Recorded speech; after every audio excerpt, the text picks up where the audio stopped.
Okay, so let's do chronotypes then. You've got Sure. some cards in front of you. I do.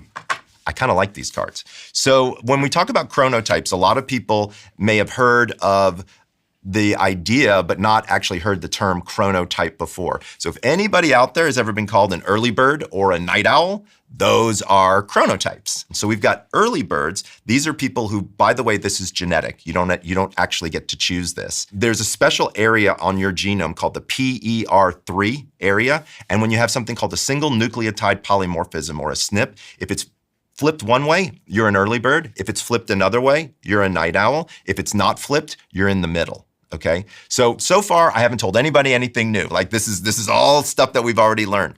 The new part is this irregularity that seems to happen for people for their sleep schedule, specifically an irregularity in their melatonin and cortisol production. So all of this is predicated on when does your body make melatonin. So if you're an early bird, your body makes melatonin earlier in the night, starting at around 8 o'clock in the evening. It makes you want to go to bed around 9:30. You had a question? Melatonin is a hormone. It is. That helps us produce sleep. inside of your body that actually helps you sleep. It guides, it tells your body when it's bedtime, which is a little bit different than the adenosine, which makes you feel sleepy. I guess people listening now would be asking themselves, why does it matter to know my chronotype? Like, as it relates to my productivity, the way I live my life, my relationships, whatever matters to me, why does it matter? Because I can show you, based on your chronotype, the perfect time of day to do almost any activity. So if you know when your body is doing certain things, when it has melatonin or when it has cortisol or adrenaline or all these other things, if you know the schedule, you can actually just change your activity to when your body is naturally producing the hormone, and then you do the hormone better. Okay. So let's talk about the easy one, which is sex, right? So a lot of people want to know, hey, Michael, what's the best time to have sex? By the way, I think that might be the third question that I get asked most often, other than the insomnia one and the mattress one, I think is what's the best time for sex might be the other question that I get asked more than anything. It must be tricky if the time you want to have sex and the time your partner wants to have sex are off. Well, think about it like this. What if your partner's an early bird and you're a night owl? Yeah, I think that's me. Don't worry, we're going to be able to fix you. Yeah. So first of all, there's a couple of different answers to this question. So number one is you want to have a time. So first of all, most people are intimate between 10:30 and 11:30 at night. That's just a survey that we did. So it makes kind of a lot of sense. But here's what's interesting is your hormone profile doesn't look too good at 11:30 at night for having sex. In order to have successful sex, you want to have estrogen, testosterone, progesterone, adrenaline, and cortisol all to be high, and melatonin to be low. Mm-hmm. What do you think your hormone profile looks like at 10:30 at night? It's literally the opposite, right? Melatonin is high and all those other things are low. That's hint number one as to when would probably be the best time to have sex. Hint number two, if you happen to be having sex with somebody who was born biologically male, what do most men wake up with in the morning? An erection. If that's not Mother Nature telling you when to use that thing, I don't know what is, right? So when you start to look at it, and we actually did the surveys, we discovered that people actually have greater connection and greater performance in their sex when they have sex in the morning time. Now, do you have to brush your teeth and throw in a little mouthwash first? Yes, of course you do. Like, let's be fair to your partner here. But you end up learning quite a bit. Again, your body is telling you this is actually the perfect time to do something like this. Did you know there's like a perfect time to have coffee? I didn't. Yeah, there's absolutely a perfect time based on your chronotype too. One of the first things that I ask people all the time, I'll ask you, is the first liquid that crosses over your lips in the morning caffeinated? Yes. So let's talk about why that's probably not the best idea. So most people don't know, but sleep in and of itself is a dehydrative event. You lose almost a full liter of water just from the humidity in your breath by breathing all night long.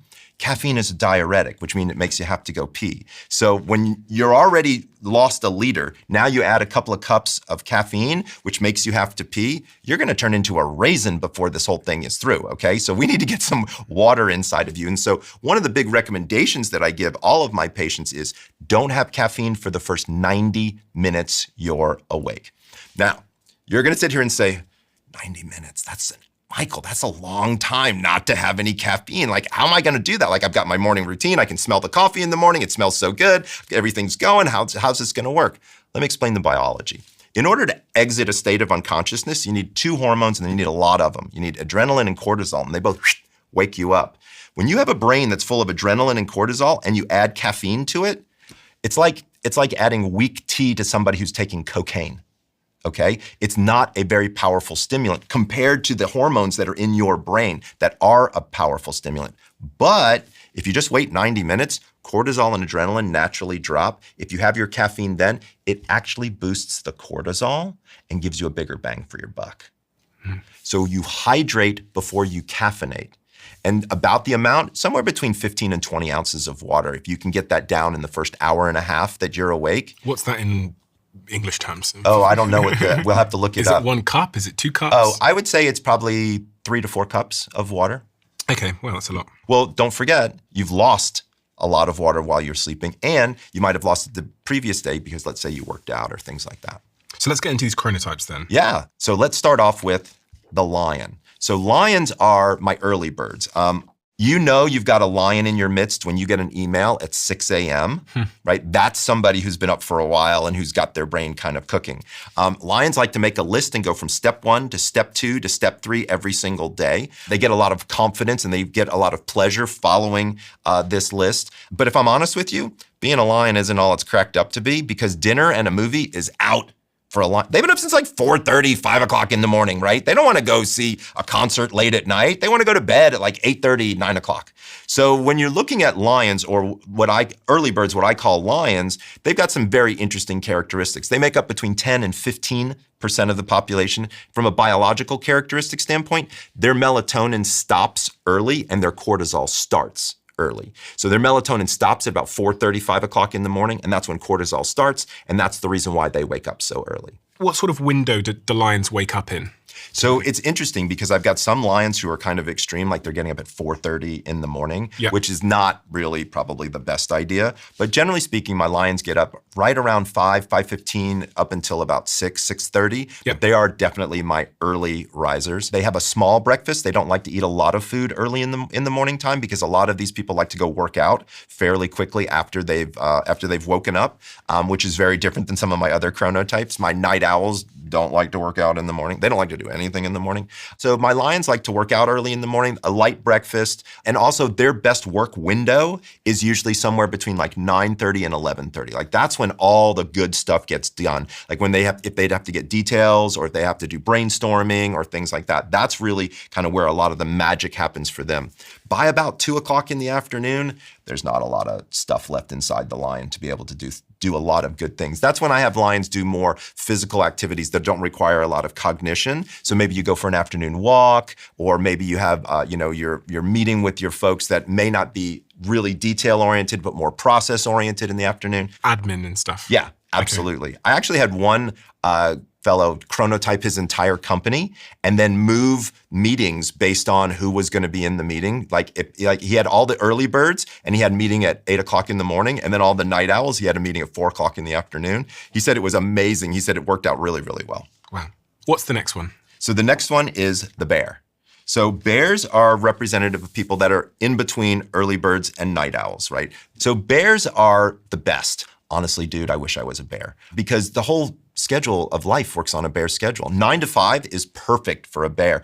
And they make up between 50 and 55% of the population. So literally 1 out of 2 people is a bear. And when's their peak work time? So their peak work time has a tendency to be sort of in the noon to 2 o'clock range. They're a little bit later than what you would see of the line. Some of them I think can actually be better at 11. It's kind of interesting. We've had almost 3 million people take the quiz, and we've discovered that inside of bears, there appear to be early bears and later bears. So there are people who fall into that category but like to get up a little bit early. So for them, their productivity window is probably 10:30, 11. But for the later bears, it's more like 11:30, 12, and then it's about a 2-hour window after that. For the people listening, on screen at the moment is a grid showing you the different chronotypes, the wake times, the peak work window, and the sort of afternoon slump time.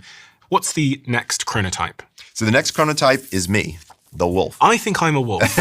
You might be a wolf. As much as I love lions, I get it. I think I'm a wolf. Well, you might be. Hey, look, join me. It'd be great. So wolves represent the night owls, right? And so wolves are my artists, my actors, my creatives. If you know a creative, when do they get their biggest idea? It's not 2 o'clock in the afternoon, it's 2 o'clock in the morning. Wolves are my highest risk takers. I know that probably you fall into that category as well. Wolves are the folks that show up at the party at 11 o'clock at night, but they stay till 2 o'clock in the morning and they help you clean up. And they hate mornings more than anything. So should we talk about dolphins? What's the next one? Yeah. Dolphins.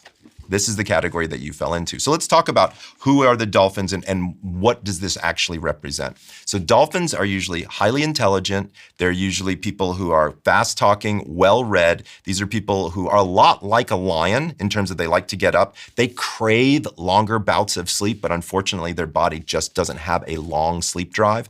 And so they get really frustrated a lot of times. Also, I think they have just a teeny bit of anxiety behind them. So a lot of them, for example, the details really matter to a dolphin, right? Versus other people where details might not matter nearly as much. I think a lot of my dolphins have got just a little bit of obsessive compulsive disorder. So they're kind of focused in on the different things. Like if I ask a dolphin to do a project, generally speaking, they're never finished with it until I say, can you just give me the project back now? Because they're always working on a little detail here or working on a detail there. But dolphins are my favorite. They're the people that I actually wrote the book for.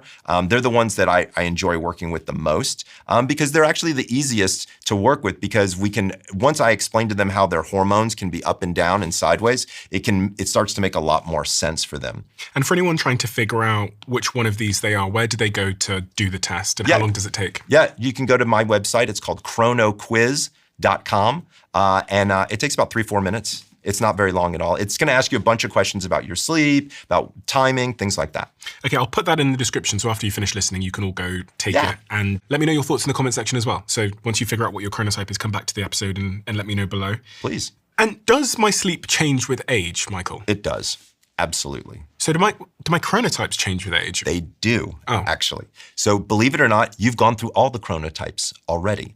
When you're an itty-bitty baby, you're a lion. You go to bed really early, you wake up really early, right? Then you're a toddler, right? And in like grammar school, you're a bear. You're going to bed around 7:30, you're waking up around 7:30. Then adolescence hits, right? What do you want to do? Stay up until midnight and sleep until 2, right? You become a wolf.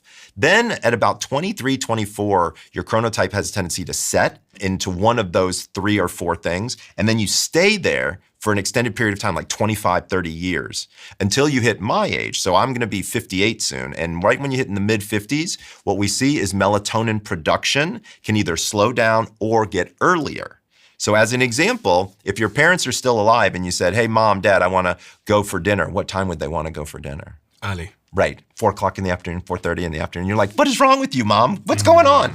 That's her chronotype is going backwards. And your sleep changes over the course of time. To be clear, once you hit like age probably 50, 45 or 50, we start to see a slowdown in production of melatonin. We also see an increase in what are called EEG arousals. So things that break up your sleep and make it so it's not so continuous. That can be problematic as well. So there's a lot of things that can happen as you age. So do I start sleeping less as I get older? You start sleeping of poorer quality. I'm not convinced that it's always less. And is that going to make me grumpy? Yes, it is. Really? Absolutely. Poor quality sleep I would argue, is much worse than poor quantity sleep. I would rather, I've got somebody who got 5 hours of really great sleep versus 7 hours of really light, crappy sleep every time. Does that mean that as I get older, I'm going to be more grumpy?